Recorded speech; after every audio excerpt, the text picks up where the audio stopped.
I think it's important that you have people from the other thing that I'm seeing too is not just women, but like more people of color Hmm. as well, which is, when I grew up going to shows, I was probably one of the two, three people at my local venue that was of color.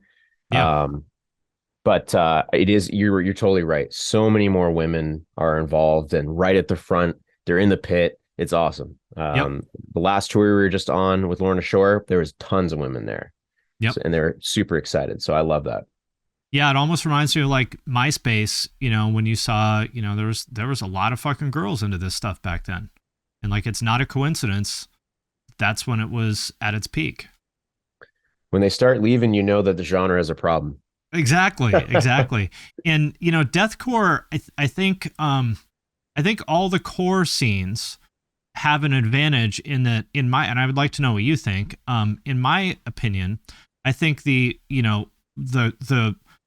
quote unquote real metal scenes, not the most open minded, don't not big fans of women or people who aren't white. And I think that's much less of an issue in the core scenes. What do you think about that? I think people are very set in their ways from the older generation. And, there's things that I'm set in my ways about too. I get it. But But you can't be set in your ways about like that stuff. about that stuff, yeah, that's a It's not line that okay. you don't want to cross. Yeah, for sure. Set in musical preferences is what I mean. Sure. Yeah. But um I think it's also generational too. A lot of people that are into core music, they're probably a millennial or Yeah. they're going to be a zoomer.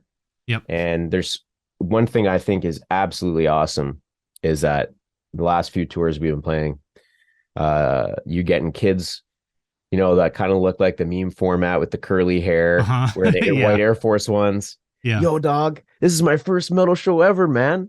Right. And I'm like, I love that. This guy Yeah. looks like he doesn't belong at the show, but I don't care. I'm excited that he's there. Looks like a And Travis Scott fan. exactly, that's exactly who he is.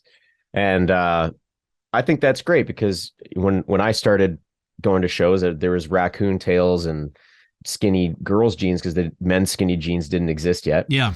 And it was like it was a culture of people that dressed and kind of lived a certain lifestyle, or the hardcore kids with the camo shorts and whatnot. Yep. There's your metalheads, those hardcore kids, the scene kids. That Yep. was it. Now you're getting people that don't even know about any of that, which I Which is think is great. amazing. I think it's TikTok Yep. personally that's doing it. Yep.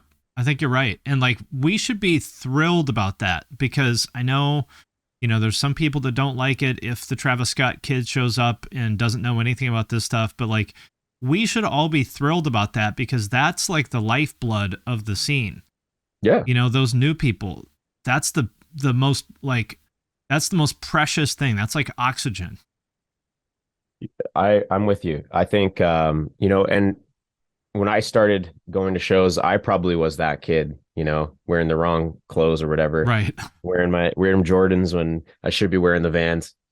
But I think it's cool, and people are just going to learn as they go to more shows too. They're going to learn about the culture. They're going to be excited about it. I think that means more money's exchanging hands. The bands are doing better. Venues are doing better. Everybody's happy. I think it's a good thing.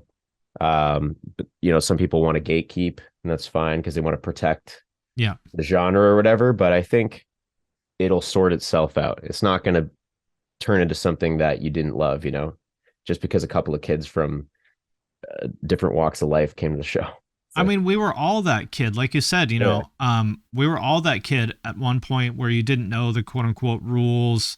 And, people look down on someone for discovering this stuff from TikTok. Well, I discovered it from MTV. Like, how was that any different? yeah, it's just that was the context at the time and the medium. So I think people can say what they want. The app has the best algorithm out of any of the social medias. It's such a useful tool. Yep. Um, if bands aren't using it, I don't know what world you're in right now because you should be. Um, you see bands that were relatively unknown a couple of years ago, absolutely skyrocketing, like a Sleep Token or Bad Omens. Mm-hmm. Um, and being the biggest bands of the genre right now because of the medium. So I think it's amazing. I I was playing Counter-Strike last night. Some kid was talking to me about Bad Omens, and he's like Hmm. doesn't know anything about chord music. He's like, yeah, I'm going to this Bad Omens Oh, like he concert. didn't know who you were or He didn't anything? know who I was, and I'm like, I Okay. told him who I was, and he's like, wait a minute, I've seen your band on Spotify. Oh, So nice. it's like that's a good thing. And this kid's like totally unrelated Yeah. to the scene at all. Like he's like a 20-year-old Zoomer kid playing a video game, but he knows who Bad Omens is, and there's a Right. reason for that.